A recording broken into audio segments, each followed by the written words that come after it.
Let's talk about pressure for a second. Another word for it might be stress. We all have it. It's part of life, unfortunately, but it is. So I wonder, where are some ways that you experience stress? For me, it's expectations that I put on myself. I also experience stress when I put expectations on others, like, are they going to meet my expectations? And that causes a bit of anxiety in me. There's that fear of missing out. That's a form of pressure, because I might be missing out on something that everybody else is included in, and some group history might be made without me. That causes pressure inside me. There are times when I feel pressure to perform or pressure to act a certain way in a certain situation. Even pressure right here to look professional on this video instead of being more relaxed and present. So I'm trying to work on that. What I'm trying to do then is try to be connected to myself, because pressure is not always bad.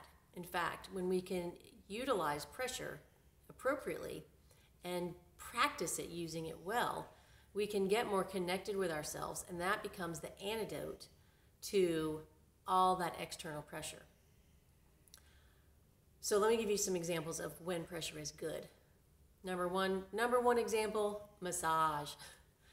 When I get a massage, I want a lot of pressure. I like that firm, hard, deep pressure to go deep into my muscles, and that feels good.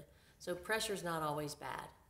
Another place that pressure is good is, think of those, the big atriums, like in the Gaylord Texan, those huge places that have even big trees planted in them.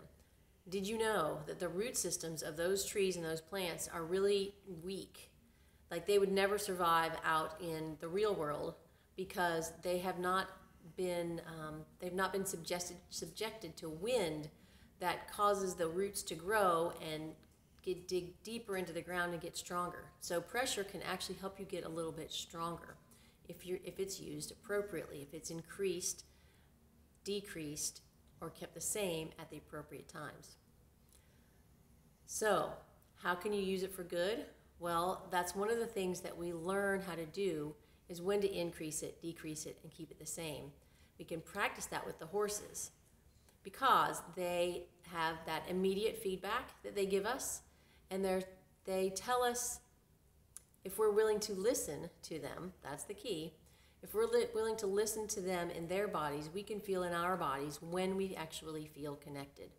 And that, again, is that antidote to stress. So there you go.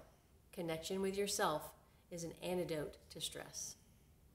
If you want to learn more, please come to the open house.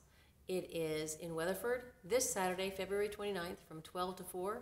We'll be having demonstrations and activities at 1, 2, and 3 p.m. So if you want to really interact with something or someone, come for those times. Open to the public. Please, no children under 12, no pets. Other than that, I hope you all can come. RSVP below. Thanks.